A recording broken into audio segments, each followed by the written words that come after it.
Les recrutements dans la fonction publique, alors que ce secteur souffre d'un sureffectif de fonctionnaires de l'État qui a généré une administration trop lourde, freinant toute initiative privée et bloquant la croissance.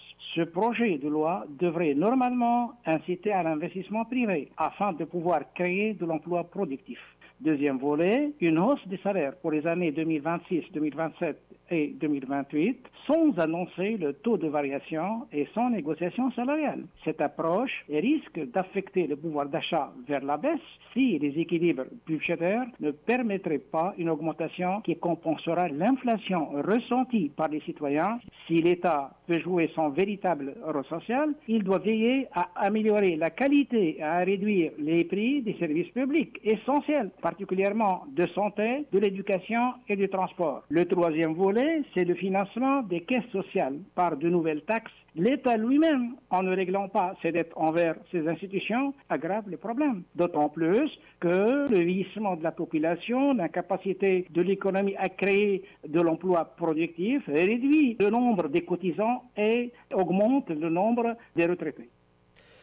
Rida Shkandel rappelle également que le secteur privé reste le moteur de l'économie tunisienne. Selon l'expert, l'État doit stimuler l'investissement privé en offrant les bonnes incitations et en mettant en place des mécanismes de financement efficaces.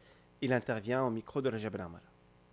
Les entreprises communautaires ne peuvent en aucun cas remplacer le secteur privé et ils ne peuvent être qu'un complément dont les résultats ne sont pas encore ressentis. Pour booster la croissance, il faut toucher aux vrais obstacles de l'investissement privé, le climat des affaires, le coût de l'investissement, fiscalité et taux d'intérêt, la bureaucratie, etc. Et surtout, le financement de l'investissement. Surtout avec ce nouvel emprunt direct auprès de la Banque centrale prévu dans cette loi de finances d'un montant de 11 milliards exactement égal au montant de déficit budgétaire.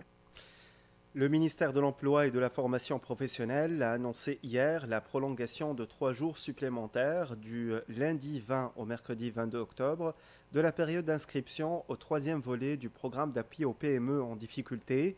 Le ministère a indiqué que cette prolongation répondait à la demande d'un grand nombre d'entrepreneurs qui n'avaient pas pu s'inscrire dans les délais pour bénéficier de ce programme. Le forum Get Entrepreneurial 3.0 ouvre ses portes mercredi prochain à l'UTICA, organisé par l'association NC Junior Entreprise. L'événement a pour objectif de dynamiser l'écosystème entrepreneurial tunisien sous le thème Startup Horizons et Solutions, Vision des jeunes.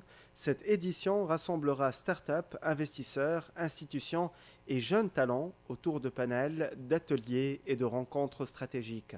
L'ambition, tracer la voie vers une Tunisie innovante et tournée vers l'avenir à l'horizon 2035.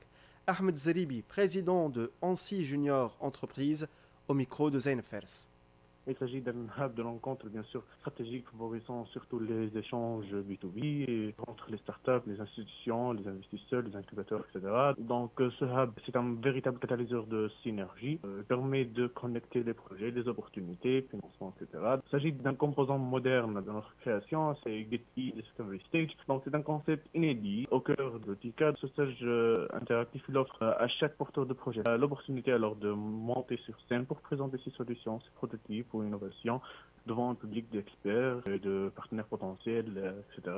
Bien évidemment, il s'agit d'un ensemble de conférences et de panels stratégiques qui vont être déjà animés par un ensemble d'intervenants. Donc, on va parler surtout du cadre juridique. On doit repenser le cadre réglementaire pour bâtir un levier de transformation assez efficiente pour l'écosystème. Aussi, on va parler de l'accès au marché public. Bien évidemment, on va aussi parler de financement et investissement intelligent. Donc là, on va parler de la nécessité de cartographier alors les leviers de financement. Le Smart Invest Summit 2026, grande conférence internationale dédiée à l'investissement intelligent et à l'innovation, se tiendra les 28 et 29 janvier 2026 au Palais des Congrès de Tunis sous le slogan Smart Invest, Smart Future. L'événement vise à positionner la Tunisie comme un hub stratégique pour l'investissement en Afrique et à promouvoir une vision ambitieuse pour le continent à l'horizon 2050, réunissant investisseurs internationaux, fonds d'investissement, start-up, entrepreneurs, décideurs économiques, institutions et diplomates. Le sommet offrira une plateforme complète de networking, de financement et de coopération. Santé, grippe saisonnière, la vigilance reste de mise. La Tunisie enregistre actuellement une circulation accrue des virus automnaux, dont le virus alpha, selon Dr Hakim El-Ghard, responsable du Programme national de prévention et de lutte contre la grippe. Le virus respiratoire syncytial, VRS, devrait apparaître entre fin octobre et janvier, durant le pic saisonnier habituel. La campagne de vaccination ouverte depuis le 15 octobre priorise les personnes âgées, les femmes enceintes, les patients atteints de maladies chroniques ou obèses, ainsi que les enfants à risque. 280 000 doses sont disponibles dans les pharmacies et centres de santé au prix de 37 à 41 dinars. Dr El-Ghard rappelle également l'importance des gestes barrières, lavage régulier des mains, ventilation des locaux, port du masque et distanciation sociale. Journée de sensibilisation aux AVC. L'Institut national de neurologie Monji Ben Hamida organise le jeudi 30 octobre une journée porte ouverte pour le dépistage précoce de l'hypertension et du diabète. Cet événement s'inscrit dans le cadre de la Journée mondiale de l'accident vasculaire cérébral, célébrée chaque 29 octobre. Les consultations visent à sensibiliser le public aux moyens de prévention, suivi médical régulier, activité physique, traitement de l'hypertension et arrêt du tabac. Le slogan de cette année, chaque minute compte. Dans le monde, l'agression génocidaire menée par l'entité sioniste se poursuit en violation flagrante du cessez-le-feu. Au cours des dernières 24 heures, 18 corps et 3 blessés ont été transférés vers les hôpitaux de Gaza, tandis que de nombreuses victimes restent encore sous les décombres. Depuis octobre 2023, cette offensive a fait 68 159 martyrs et 170 blessés, 170 000 blessés, principalement des femmes et des enfants. Parallèlement, le Hamas dénonce la décision de l'occupant sioniste de maintenir fermé le terminal de Rafah. Selon le mouvement de résistance, cette fermeture bloque la sortie des blessés et malades, empêche la circulation des citoyens et retarde la récupération des corps sous les décombres. Le passage de Rafah est presque entièrement fermé depuis mai 2024, malgré les engagements de l'entité sioniste envers les médiateurs et garants de l'accord. Dans l'actualité sportive, l'Étoile du Sahel affronte en ce moment même le Nairobi United FC en match aller du tour préliminaire de la Coupe de la CAF. La rencontre se déroule à huis clos au sud-ouest de Nairobi en raison de la dégradation de la sécurité dans la capitale kenyane. L'autre représentant tunisien, le Stade tunisien, s'est incliné hier face à l'Olympique Safi au Maroc sur le score de 2 buts à 0. Le match retour est prévu samedi prochain à Radas.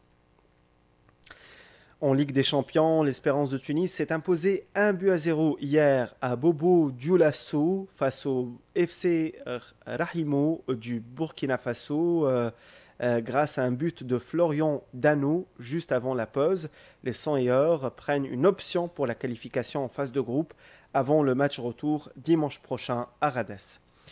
Et l'Union sportive de Monastir a officialisé ce dimanche la nomination de Tarq Jareya au poste d'entraîneur de l'équipe première.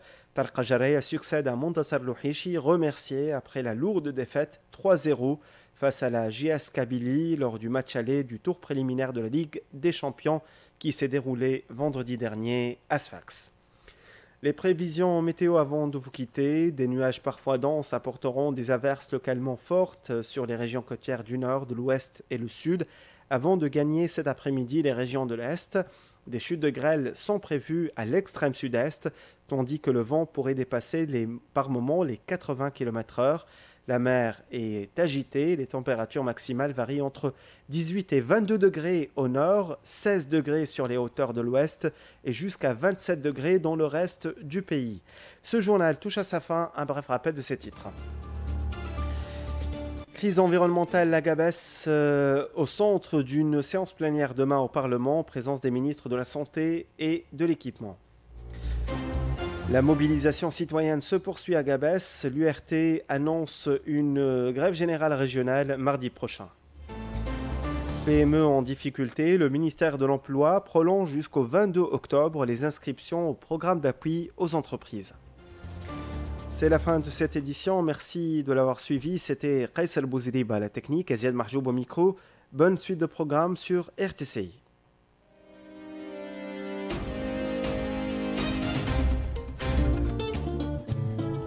RTCI, la plus belle des radios.